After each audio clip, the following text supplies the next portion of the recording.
conférence débat entre les experts du monde médical. C'est à l'actif de la Fondation Gaïa Vaccin.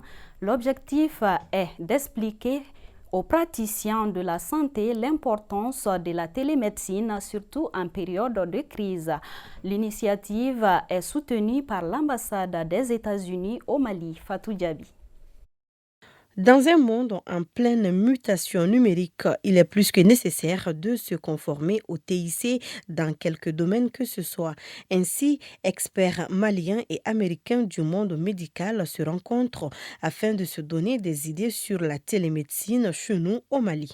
C'est une vision du président de la République, le feu général Ateti, qui a dit qu'il fallait que le malade, quel que soit son niveau, doit avoir accès aux soins à distance.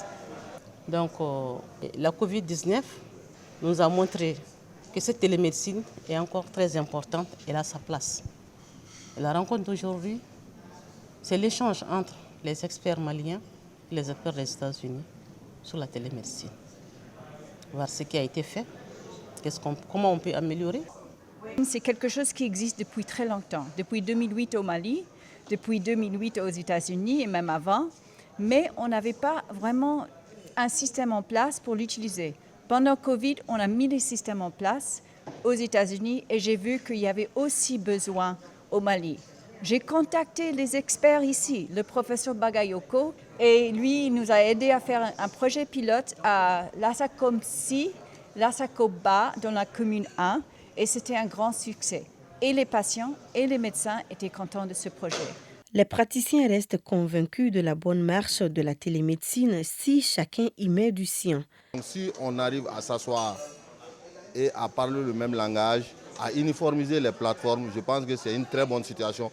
Vu que dans nos hôpitaux périphériques, il n'y a pas beaucoup de spécialistes. Donc, les généralistes qui sont là-bas, ils peuvent vraiment solliciter l'aide des spécialistes au niveau national et cela c'est une très bonne chose. Le VPH, papillomavirus humain, le cancer du col de l'utérus, le VIH et les maladies dermatologiques sont prioritaires dans la télémédecine. C'est des maladies chroniques qui ont besoin de traitement et il faut les protéger pour ne pas aggraver leur situation. Et aussi faire en sorte qu'ils ne puissent pas être trop fréquents dans les centres de santé pour ne pas contacter la maladie. Et là, il fallait juste avoir un médecin qui est là, avec qui ils peuvent échanger à distance et qui peuvent poursuivre leur traitement.